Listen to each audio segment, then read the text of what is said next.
dans Dectoys, on peut créer toutes sortes d'activités. Donc, vous avez vu les jeux de mémoire, les mots croisés, etc. La création de n'importe quel jeu passe à la base par la création d'un study set. Donc, je vais vous montrer comment ça fonctionne. Ici, bon, je suis sur la page d'accueil de Dectoys, je suis connecté. Donc, je vais aller sur My Dashboard. Et ça, c'est le jeu que j'ai préparé pour vous. Alors, je vais aller le modifier. Vous voyez ici dans le menu de gauche les différents study sets, c'est-à-dire les ensembles de termes et de définitions que j'ai créés. En fait, les deux premiers sur les formes en 2D et les formes en 3D, c'est des exemples qui sont fournis par Dectoys qui viennent quand on se crée un compte.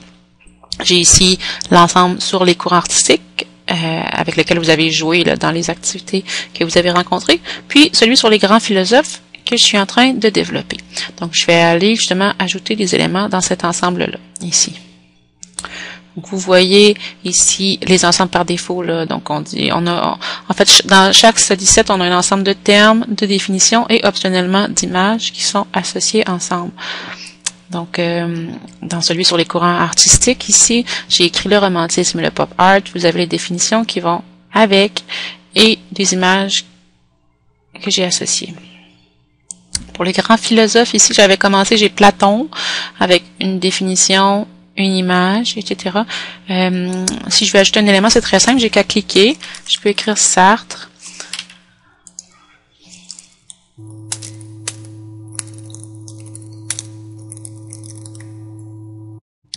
Et je peux ajouter une image.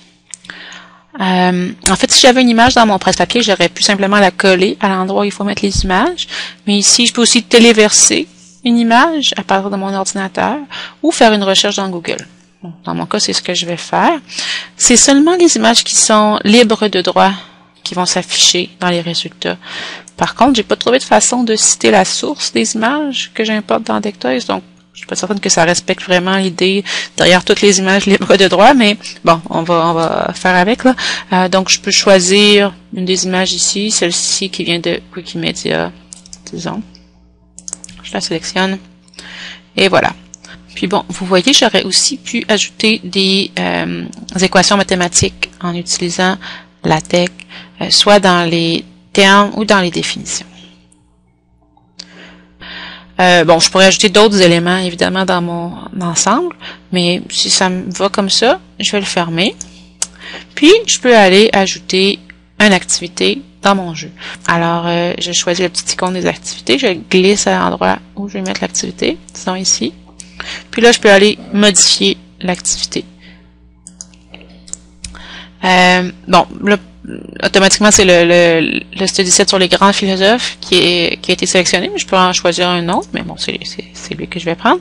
Puis, par défaut, c'est les flashcards qui ont été sélectionnés. Donc, c'est un aide à l'étude. En fait, l'étudiant voit le terme, puis il doit dire la définition là, dans sa tête avant de cliquer s'il peut vérifier sa réponse. J'essaie de choisir quelque chose d'un petit peu plus ludique. Là. Je vais choisir, vous voyez les choix, là, les mots croisés, un casse-tête. Je vais choisir le labyrinthe. Donc ici, on a les noms des philosophes dans la colonne de gauche. Chacun est associé à un logo. Donc disons Descartes, c'est la petite voiture. Puis je dois amener la voiture dans le labyrinthe au symbole qui correspond à la définition de Descartes, si on peut dire, c'est-à-dire, là, ça va être la petite moto. Donc, dans le labyrinthe, il faut que j'amène ma petite voiture jusqu'à la petite moto. Voilà, c'est fait. Quand j'ai réussi, les cartes disparaissent. Puis là, je peux recommencer pour Sartre, etc. Bon, si ça me convient, ce format-là, je vais enregistrer. Maintenant, le labyrinthe est inclus dans mon jeu. Je peux le renommer.